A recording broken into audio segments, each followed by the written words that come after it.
Buenas tardes, amigos. Estamos en el programa de la ONG por los estudiantes, gracias a Ojo de la Ciudad. Bueno, ya estaban todos informados por el Facebook, por el Twitter, que el programa de la ONG se ha trasladado para los días viernes de 2 a 3. He llegado un poquito tarde por un tema de tránsito. Hoy día vamos a tocar el tema que nos han pedido en Twitter. Es el tema de cómo es que los procesos de educación o los procesos de derechos humanos llegan a la Corte Interamericana de Derechos Humanos. Bueno, en realidad, respondiendo las respuestas de los chicos de la Facultad de Derecho de la Universidad Peruana de Ciencias Aplicadas, de la UPC, no es que los casos que se ven en la vía judicial peruana vayan directamente a la Corte Interamericana de Derechos Humanos. No, eso es un error. Yo creo que es parte de la filosofía popular de que siempre nos digan de que los casos que son derechos humanos van a la Corte Interamericana de frente. No. Todo lo que pide la Corte Interamericana de Derechos Humanos, primero, son de que se haya agotado las instancias judiciales nacionales. Eso quiere decir que cualquier país está que tiene que está suscrito a la Corte Interamericana, al Pacto de San José de Costa Rica, tiene la facilidad como ciudadano de poder llegar a que se le respeten sus derechos en la Corte Interamericana cuando no encuentran justicia en sus países. Pero el proceso es distinto, ¿no? Primero se tiene que agotar las instancias nacionales, es decir, el juzgado va a la sala superior y luego a la Corte Suprema y pueden ir directamente la demanda, pero no se envía, eso sí, hay que aclararlo a los chicos de la UPC, que no se envía directamente a la Corte Interamericana, no. En el pacto de San José de Costa Rica y también en las convenciones posteriores que firmó el Estado peruano, se dio una reglamentación, ¿no? Porque todo tiene una reglamentación de un estatuto.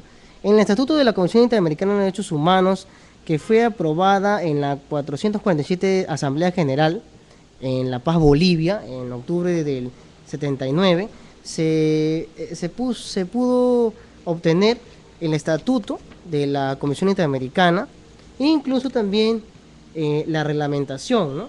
Que fue esa misma fecha, pero fue hecha en el 2009, donde se ratificó por el Estado peruano.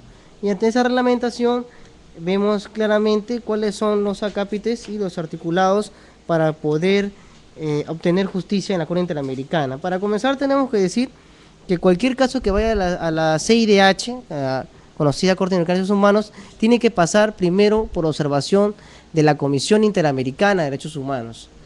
La Comisión Interamericana de Derechos Humanos es una comisión creada por la OEA, en la cual las personas que buscan justicia pueden encontrarlo ahí, enviando su denuncia, ¿no? Mucho antes incluso de que se concluya el proceso nacional. Lo puede enviar como un informe y esto a su vez revisa los problemas que observan en dicho proceso, ¿no? Puede ser de fondo, puede ser de forma, siempre y cuando esto transgreda los derechos humanos, ¿no? Haya transgresión de los derechos humanos. Lo que sí habría que decir es que en todo caso la Comisión Interamericana de Derechos Humanos ha planteado ciertos puntos los cuales se toma en cuenta para realizar un proceso, que también fue otro de los puntos que nos llamaron la atención en Facebook sobre los temas que nos preguntaban los alumnos de la UPC y también de la Universidad Garcilaso de la Vega. Muchos, creo que no sé por qué hay ese sentimiento de que todos nos queremos internacionalistas, todos nos queremos ir al extranjero, a San José. Todos tienen una fascinación ahora por irse a Centroamérica, porque como dicen la Corte Suprema peruana, el presidente del Poder Judicial, hay mucha corrupción, dicen en el Poder Judicial. Bueno, sí es cierto. Hay corrupciones que se han comprobado en la OGMA, en la ODIGMA, y otras que todavía están en la especulación, pero que se ve claramente cuando los casos son dilatados, ¿no? Más allá del proceso, ¿no? Por decir un caso que es de alimentos que debe durar, que es sumarísimo, que debe durar entre 6 meses, dura un año. O sea, un año un niño va a esperar que su papá le dé alimentos. No, entonces, ahí se ve claramente que algo está pasando con ese juzgado. Entonces, por eso que mucha gente menciona que hay corrupción. En lo que la, en lo que la Comisión Interamericana de Derechos Humanos revisa son los puntos sobre las convenciones y tratados que firmó el Estado peruano. Una de ellas es la Convención Americana sobre Derechos Humanos, la misma San José de Costa Rica, que reglamenta una convención firmada por el Estado peruano y que entró en vigencia el 28 de julio de 1978. La otra convención que también ingresa en la revisión de la Comisión Interamericana es la Convención Interamericana para Prevenir y Sancionar la Tortura. Es otra convención que también es parte de la revisión que hace la Comisión Interamericana, que no es la Corte, ojo, no es la Corte Interamericana, pero esta comisión es la encargada de revisar los procesos que llegan a la Corte, ¿no? Como un medio observador de si se está cometiendo violación de derechos humanos. El otro punto, que es el que a los estudiantes les interesa y que nosotros estamos llevando en la ONG, es el protocolo adicional a la Convención Americana sobre Derechos Humanos en materia de derechos económicos, sociales y culturales, más conocida como el Protocolo de San Salvador. Este Protocolo de San Salvador de 1988, firmada por el Estado peruano, es la que acontece y trata sobre la educación. Justo conversaba con un chico de la Católica ayer y le explicamos que este protocolo fue suscrito por el Estado peruano en el 88. El artículo 13 dice claramente el derecho a la educación. Dice, toda persona tiene derecho a la educación. Los estados partes, o sea, el Estado peruano que firmó, presentes en el protocolo, convienen que la educación debe orientarse hacia el pleno desarrollo de la personalidad humana, del sentido de su dignidad, y deberá fortalecer el respeto por los derechos humanos, el pluralismo ideológico, las libertades fundamentales, la justicia y la paz. Conviene asimismo en que la educación debe capacitar a todas las personas para participar efectivamente en una sociedad democrática y pluralista, logrando así su subsistencia digna, favoreciendo la comprensión y la tolerancia. En el punto 3, que dice los estados partes en el presente protocolo reconocen que con el objetivo de lograr el pleno ejercicio del derecho a la educación, se tiene el literal C, la enseñanza superior, la universitaria, debe hacerse igualmente accesible a todos, sobre la base de la capacidad de cada uno, por cuanto medios sean apropiados y en particular por la implantación progresiva de la enseñanza gratuita. Eso quiere decir que el Estado peruano que suscribió el protocolo de San Salvador no se dio cuenta. Creo que tal vez el canciller era muy benévolo o de repente muy humano, ¿no? Al firmar este protocolo, ellos no pueden violar derechos humanos en materia de educación. Por lo tanto, con este protocolo, a todos los estudiantes que esperan justicia, ¿no?, que se les ha violado los derechos humanos, que han sido dirigentes o de repente han querido hacer alguna acción política en su universidad, pueden acceder a la justicia internacional suscrita por este protocolo, a la Corte Interamericana de Derechos Humanos, claro, con revisión de la Comisión, mediante el protocolo de San Salvador, en el artículo 13, literal C. La otra convención, bueno, el otro punto en el cual también es tocado por la Comisión, al momento de revisar los casos, es el protocolo adicional a la Convención Americana sobre Derechos Humanos, relativo a la abolición de la pena de muerte. Esto fue aprobado en Asunción, Paraguay. Para todos los amigos que tienen ese fanatismo, vamos a decir norteamericano, ¿no?, de amar la pena de muerte cuando hay casos de violación a niños o en caso de que han asesinado a una persona de manera flagrante y abusiva, premeditada, pues tenemos que darle una mala sorpresa que el Estado peruano, a estar suscrito a San José de Costa Rica, a la Convención de San José de Costa Rica, no podemos utilizar la pena de muerte. Pero el Estado peruano no se ha ratificado en este protocolo. Pero lo que sí sabemos, en materia legal, es que en la Constitución reconoce que sí se aplicaría la pena de muerte en caso de traición a la patria. Pero no se ha aplicado, creo que desde el 62 no se ha aplicado en el Perú. Entonces tenemos ahí un precedente que fueron gobiernos militares, pero que en la actualidad en repúblicas democráticas como la nuestra no la utilizamos en sistemas de justicia, nosotros no utilizamos la pena de muerte. Y creo que si saldríamos de esta convención, de estos protocolos que nos ha protegido nuestros derechos humanos.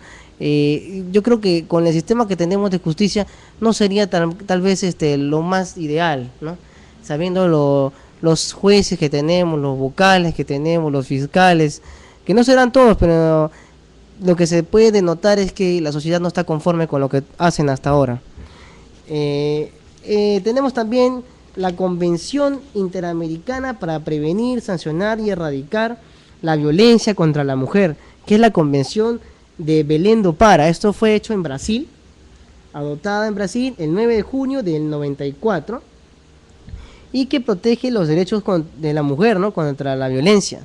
Este caso se creó en el 94 por un presidente que fue en Brasil, que en un estado del norte, creo que ese es Paraná, se dio un caso que llegó hasta la Corte Interamericana, en el cual un hombre se había casado con diferentes mujeres, cometiendo poligamia, y que de todas ellas abusaba, violentaba, y también tenía demasiados conflictos, ¿no? Llegaba incluso a enviar a sus cónyuges, y, entre comillas, al hospital, ¿no?, sin razón alguna. Entonces, al sacar la sentencia, la Corte emitió una opinión, lo cual la OEA convocó inmediatamente, creo que a los 2 meses, esta convención, ¿no?, la Convención de Belém do Pará.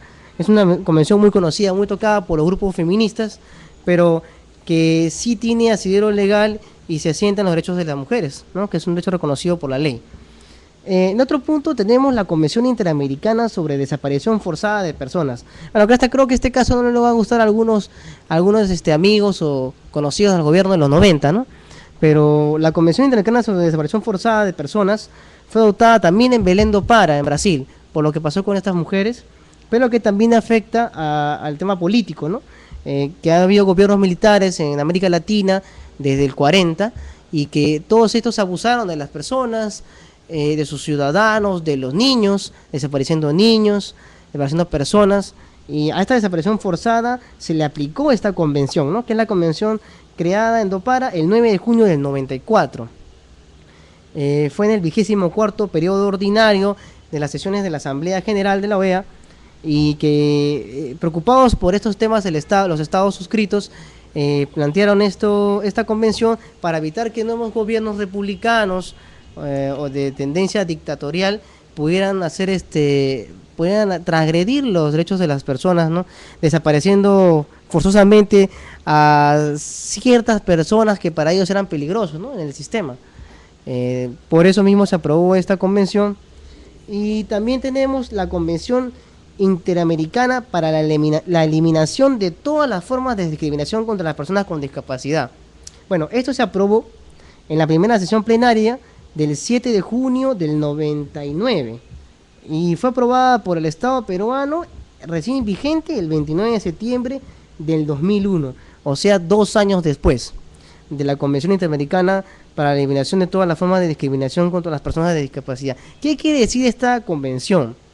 La Convención Interamericana contra la Discapacidad, que fue del 99, plantea las formas en las cuales los estados suscritos le darían viabilidad a los derechos de las personas que tenían cierta discapacidad, llámese intelectual, llámese física, llámese psicológica, y que tendrían derecho a un trabajo, a una vida digna, y también a recibir ciertos sistemas o formas de educación, ¿no?, lo que no limitaría a la persona como ser humano.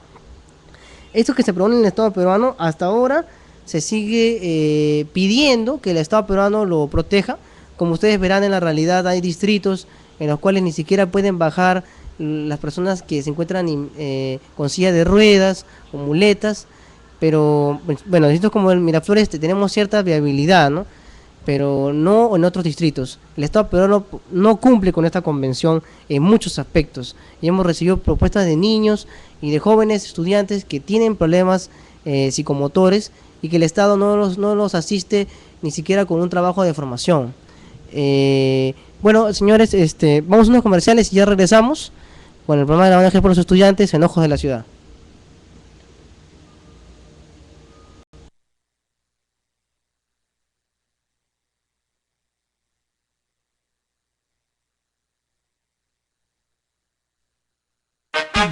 Desde Miraflores, para el mundo, Ojos de la Ciudad TV virtual, transmitiendo en vivo problemas en tu distrito, llama al 400-6083.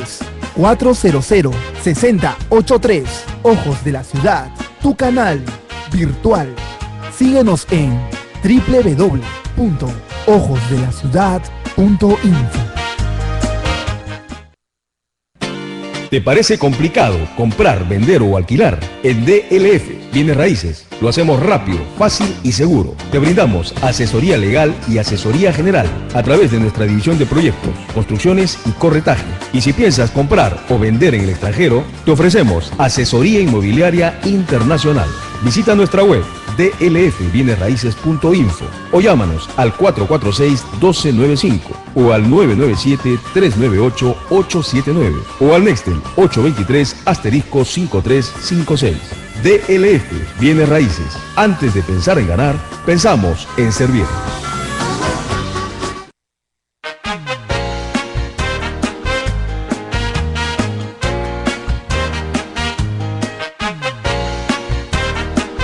Desde Miraflores para el mundo, radio y TV, Ojos de la Ciudad.info, noticias, comentarios, invitados.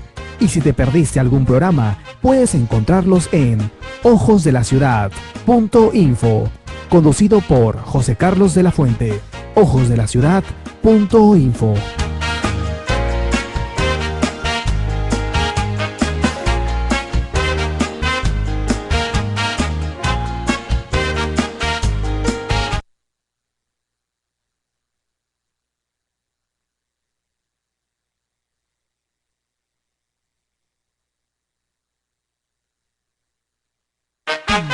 Desde Miraflores para el mundo, Ojos de la Ciudad TV virtual, transmitiendo en vivo. Problemas en tu distrito, llama al 400-6083. 400-6083. Ojos de la Ciudad, tu canal virtual. Síguenos en www.ojosdelaciudad.info. ¿Te parece complicado comprar, vender o alquilar? En DLF Bienes Raíces lo hacemos rápido, fácil y seguro. Te brindamos asesoría legal y asesoría general a través de nuestra división de proyectos, construcciones y corretaje. Y si piensas comprar o vender en el extranjero, te ofrecemos asesoría inmobiliaria internacional. Visita nuestra web dlfbienesraices.info o llámanos al 446-1295 o al 997-398-879 o al Nextel 823-5356. DLF Bienes Raíces. Antes de pensar en ganar, pensamos en servir.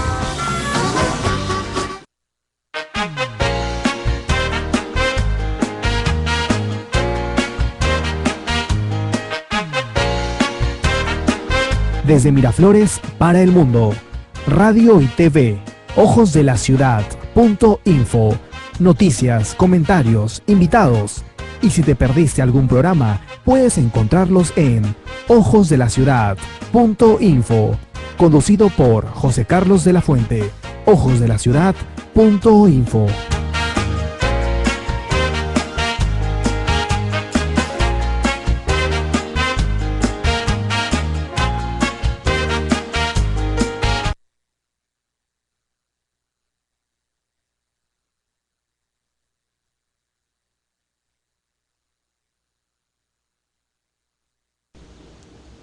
Bueno amigos, regresamos con el programa de Ángel por los Estudiantes, gracias a Ojos de la Ciudad. Nos quedamos en la Convención Interamericana para la Eliminación de todas las formas de discriminación contra las personas con discapacidad. Bueno, como les decía, esta convención no ha sido cumplida en todos sus aspectos, podemos decir en todos sus extremos por el Estado peruano, ¿no? Hasta la actualidad no vemos formas en las cuales se podría ayudar a las personas con discapacidad directamente como personas, ¿no? Es parte de la ciudadanía peruana que está siempre relegada en sus derechos.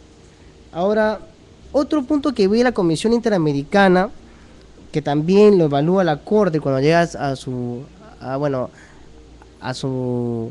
plaza, es la Declaración Americana de los Derechos y Deberes del Hombre. Esta declaración americana, que fue creada en Bogotá, Colombia, en 1948, fue aprobada en la 9ª Conferencia Internacional Americana. ¿Qué quiere decir esta Declaración Americana de Derechos y Deberes del Hombre? Cuando en Europa se planteó la Declaración de los Derechos del Hombre y del Ciudadano de Francia, en la que Francia se declaraba una nación, una monarquía constitucional, acá en Perú, en América Latina, en Bogotá, se planteó la Declaración Americana hecha por los Estados americanos. Estos Estados americanos planteaban que como el ciudadano era parte de un Estado, una república, ellos tenían derechos pero también deberes.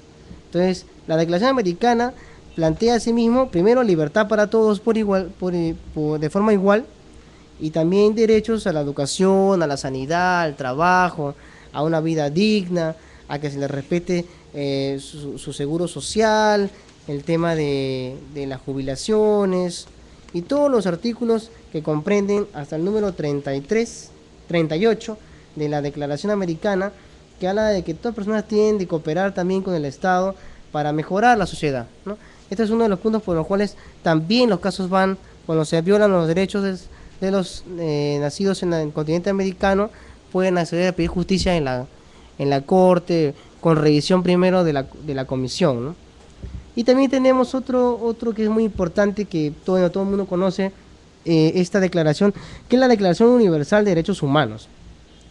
La Declaración Universal de Derechos Humanos, que fue adoptada en la Asamblea General de las Naciones Unidas en diciembre del 48, el 10 de diciembre del 48, fue aprobada por el Estado peruano con una resolución legislativa, ¿no? El 15 de diciembre de 1959.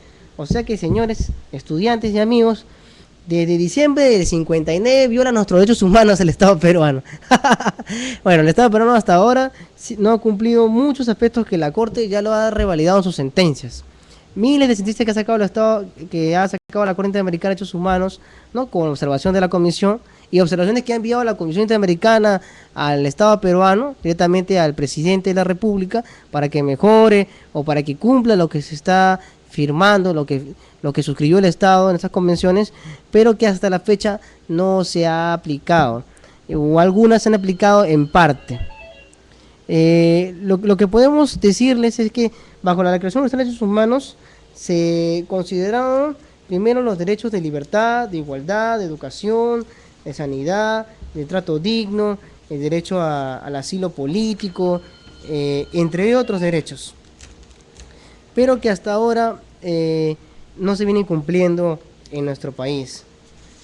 El tema de la educación, como lo venimos repitiendo en nuestra organización, en las convenciones y en los congresos que hemos asistido, invitados, y en otras reuniones que hemos tenido con estudiantes en el extranjero, en el Perú es el primer estado en violar derechos humanos en materia de educación. Primero, porque el acceso no es directo, tenemos un examen de admisión, no como en Argentina, que es por inscripción. Segundo, hay más universidades privadas que las estatales. Esto significa que el Estado peruano tiene la necesidad o tiene la visión de privatizar la educación. Cuando un Estado no implementa el presupuesto para ayudar a sus ciudadanos y no mejora las universidades estatales, ni ayuda a que los ciudadanos accedan a la educación superior, no desarrollan. Entonces, cuando escuchamos hablar al ministro de Economía, que aumentó el PBI y que mejoró el crecimiento económico de nuestro país, nos ponemos a pensar dos veces y miramos a la calle y decimos cuántos jóvenes no van a la universidad.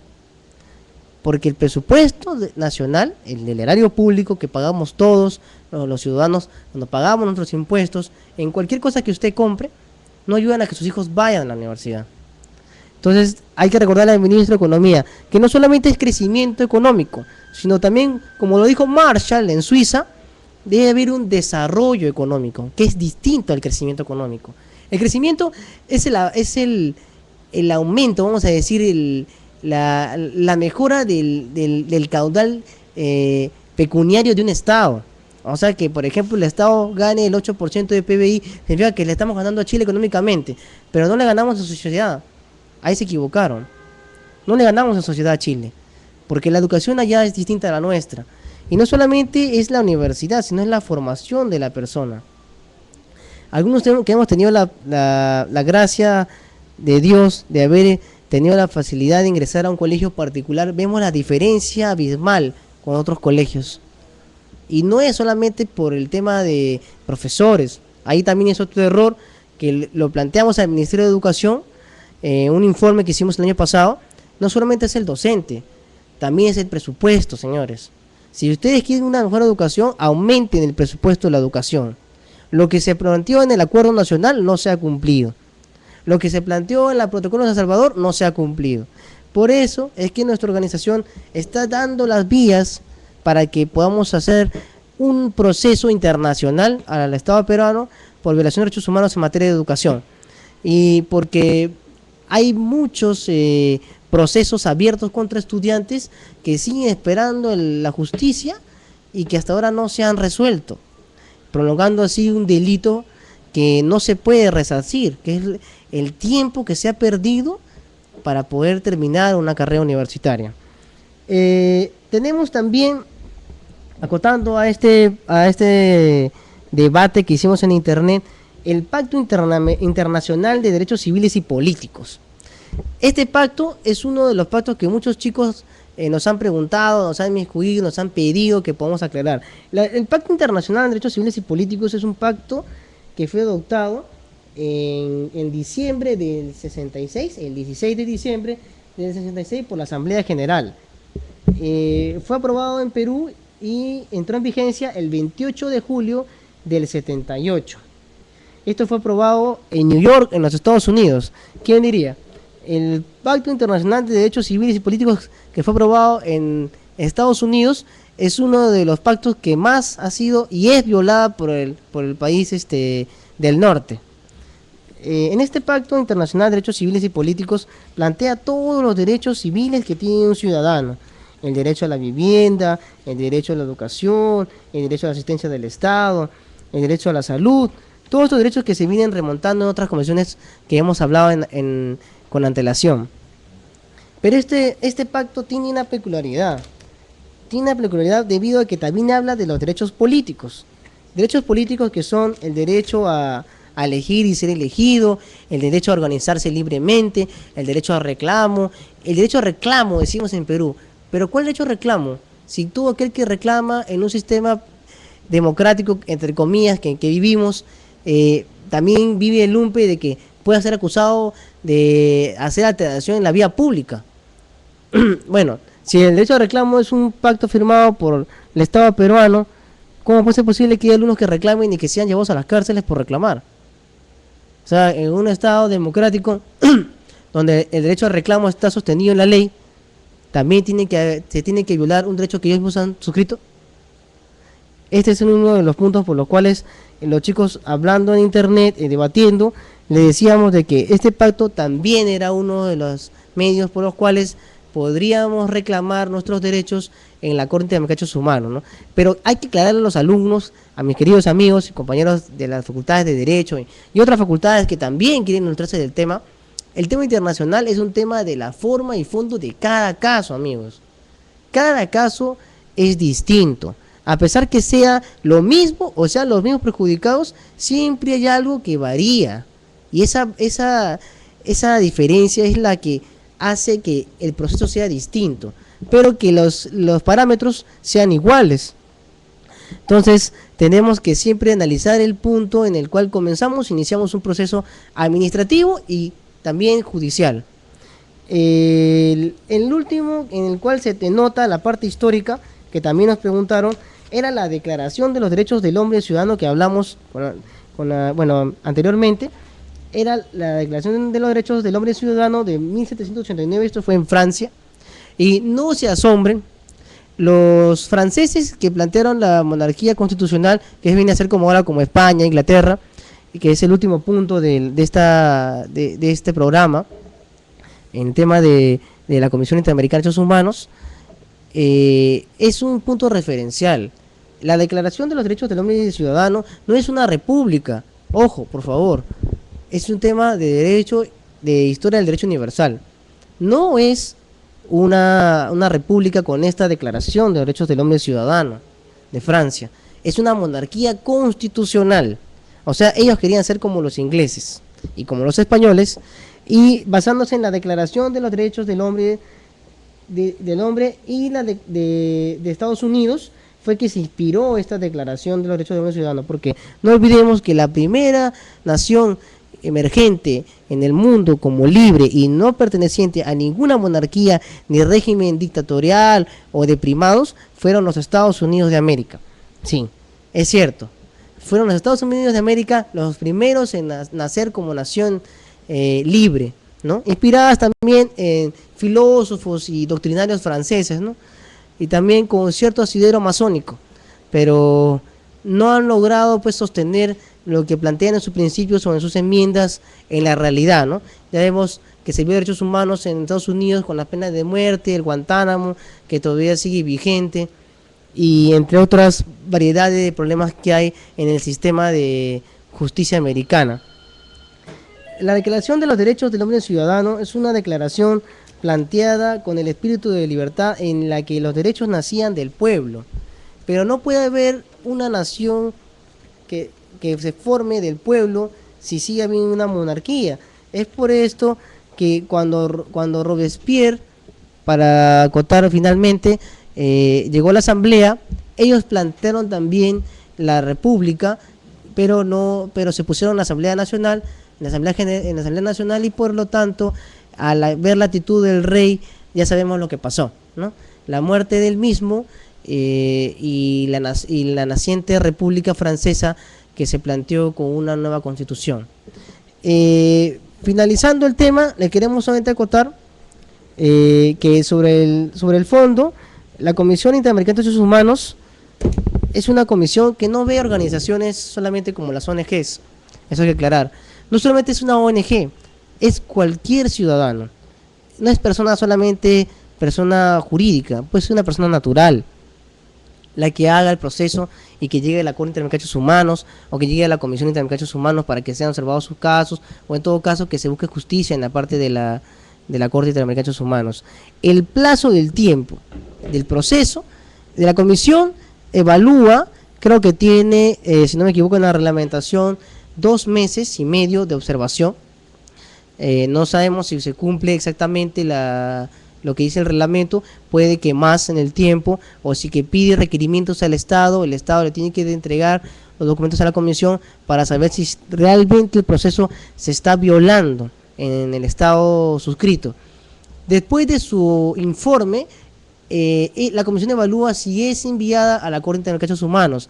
En la Corte demora entre 1 año a 1 año y medio o 2 años el proceso de investigación y finalmente la sentencia que nacería del proceso que se ha llevado a cabo desde los estados hacia la Corte Interamericana de Derechos Humanos, ¿no? Como saben, es Corte Interamericana de Derechos Humanos, significa de que son todos estos tratados que hemos hablado, los cuales forman parte del porqué o la razón por la cual se va a llevar el proceso internacionalmente. Esto para aclarar. Y bueno, señores, nos vamos a un comerciales y ya regresamos para tocar el tema de la Haya, así que no se vayan.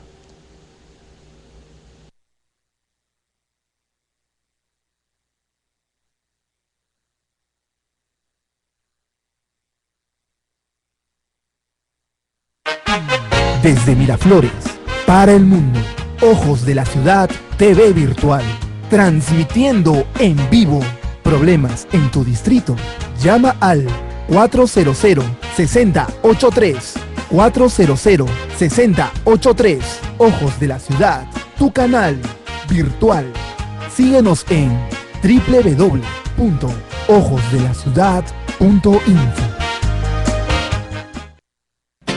¿Te parece complicado comprar, vender o alquilar? En DLF Bienes Raíces lo hacemos rápido, fácil y seguro. Te brindamos asesoría legal y asesoría general a través de nuestra división de proyectos, construcciones y corretaje. Y si piensas comprar o vender en el extranjero, te ofrecemos asesoría inmobiliaria internacional. Visita nuestra web dlfbienesraices.info o llámanos al 446-1295 o al 997-398-879 o al Nextel 823-5356. DLF Bienes Raíces. Antes de pensar en ganar, pensamos en servir.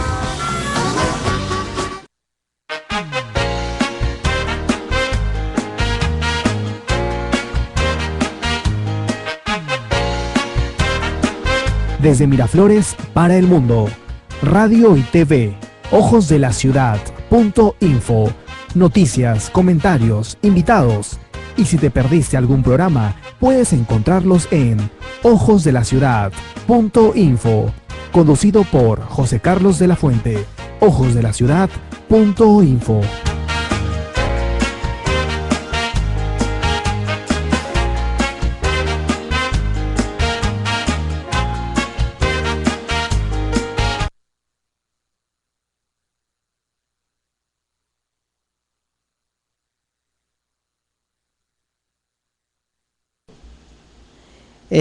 Bueno, regresamos con el programa de la ONG por los estudiantes aquí en Ojos de la Ciudad. El punto que nos tocaron en Twitter y que también me dijeron algunos amigos, el tema de La Haya.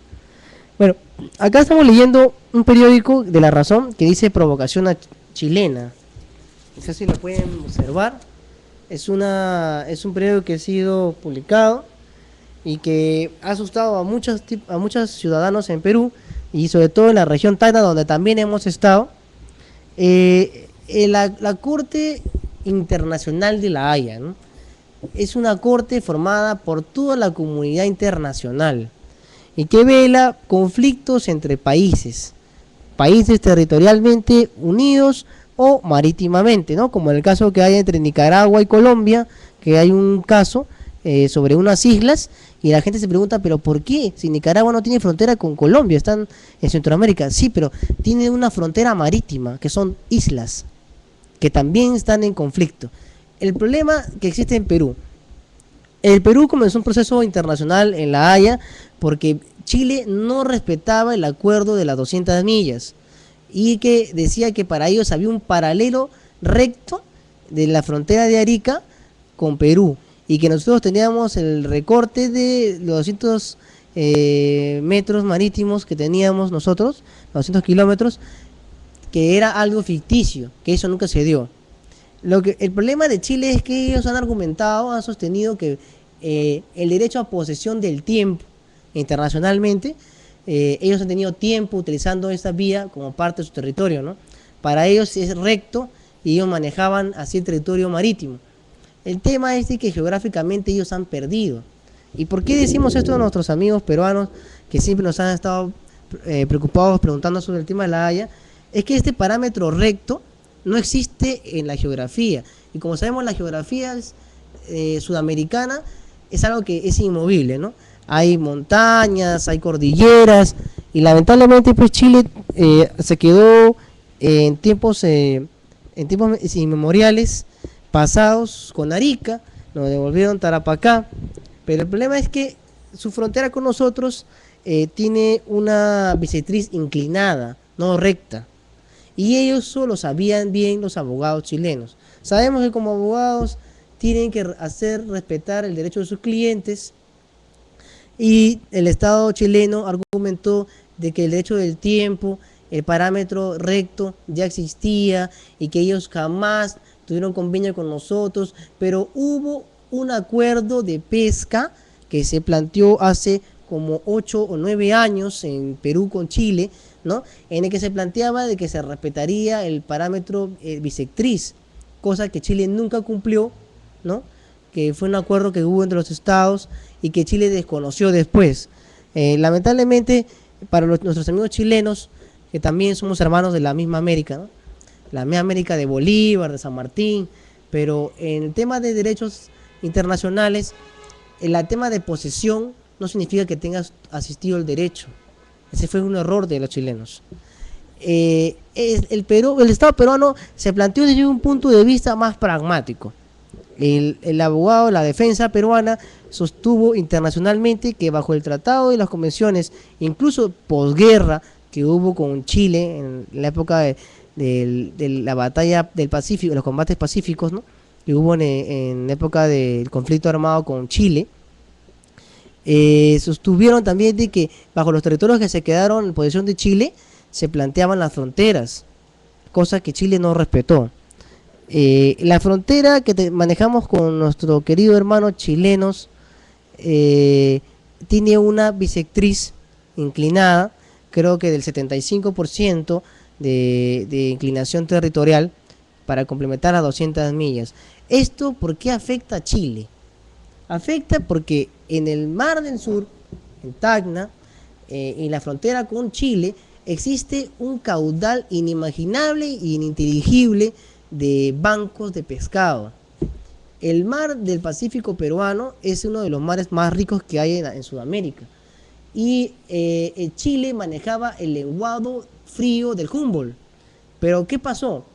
Bajo las investigaciones que hubo en el 92 y el 94, se planteó de que había avanzado el desarrollo pesquero internacional tan grande que habían empresas que incluso tenían hélices y otros tipos de sistemas para llamar el pescado que venía del norte de la frontera del norte de Tacna al sur.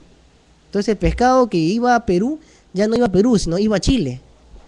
Entonces se inclinó la balanza y en esa frontera es donde está el caudal del pescado. Ellos no quisieron aceptar que hubo problemas y que eso afectó a los recursos, vamos a decir, marinos de otro estado. Nosotros, como siempre, nos quedamos en el silencio hasta que hubo esta demanda internacional sobre el territorio marítimo y que, por lo que sabemos hasta el momento, estamos ganando, ¿no? Vamos a esperar el resultado de la Haya, no hay que sentirnos vencedores hasta el final, pero todo parece que el Estado peruano va a ganar este proceso internacional. Y lo que sí hay que tener en cuenta es que nosotros no somos enemigos de Chile. Chile es un país sudamericano, aunque parece más europeo, ¿no? Pero no, ellos también son latinoamericanos, a pesar que no lo quieran aceptar. Y además somos países hermanos. Cuando hace unos días he estado en Tacna, hemos visto la relación que hay con Chile, porque el problema es de los estados, no los ciudadanos. Los ciudadanos tacneños están casados con chilenas y los chilenos están casados con peruanas. A pesar de que muchos chilenos dicen de que las peruanas son las empleadas o empleados de los chilenos, de las casas chilenas, eso no parece acontecer en Tacna, donde algunas personas, algunos ciudadanos peruanos vivientes en Tacna, nos decían, Chile nos ha invadido territorialmente porque nos han enviado a sus mujeres y se han casado con los peruanos. Bueno, también nosotros los peruanos nos hemos casado con chilenas en Chile. Entonces, porque las fronteras no pueden dividir a las personas. Y además, ese problema de los estados es un problema que tiene un interés que tenemos que repetir por enésima vez, es un interés económico.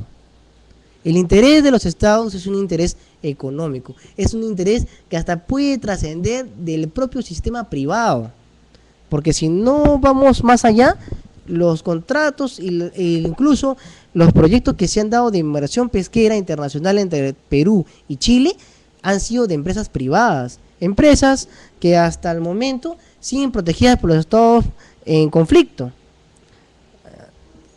Sí, es cierto. Las oligarquías son el problema entre ambos estados. Lo que pasa es que también hay que recordar que las bancas se mueven más que un estado incluso, y los manejan. Ya lo decía Allende, ¿no? En Chile, mucho antes de que lo derrocaran. El problema de nuestro país, de los países limítrofes en América Latina, no es el problema de que coexistan estados o ciudadanos. El problema es que las transnacionales nos quieren ahora gobernar, que es distinto. Una transnacional no tiene bandera, no es chilena ni peruana. No es una empresa que tenga nombre. Es una empresa que puede ser peruana, como que yo haga una empresa pesquera en Ancash y con capital suizo y que ponga un gerente alemán y que no tiene bandera. No es una transnacional que tenga una bandera. No es española, ni americana, ni inglesa, ni noruega. Es una transnacional que tiene intereses económicos y que su objetivo es perjudicar a los estados peruanos haciendo conflictos con otros países y depredar los recursos marinos. Eso es todo. Pero solamente viendo en la punta, yo he vivido en el Callao y yo toda mi vida he ido a la punta. En la punta donde una persona podía asistir a pescar con caña, pescados finos, no hay pescado. O sea, el pescador artesanal ya no tiene trabajo. ¿Y esto por qué se debe? Se debe que las transnacionales han traído maquinarias de depredación marina que hasta el arrastre que recorre los corales y la tierra marina del mar de la costa peruana, en la misma, a 200 metros, a 600 metros, están depredando el litoral de la República Nacional, desde Tumbes hasta Tacna. Y ¿Qué hace el Ministerio de Producción? Anterior Ministerio de Pesquería. Lo único que les pide es regulación, protección de emergencia civil y que cumplan todos los requisitos que pide el Estado en tema de privados. Pero ¿dónde está la protección marina? Si ya no hay pescados en la costa, ¿de qué van a vivir los pescadores artesanales? ¿De qué van a vivir las madres que querían tener pescado de pan y llevar para su familia? Ya no hay.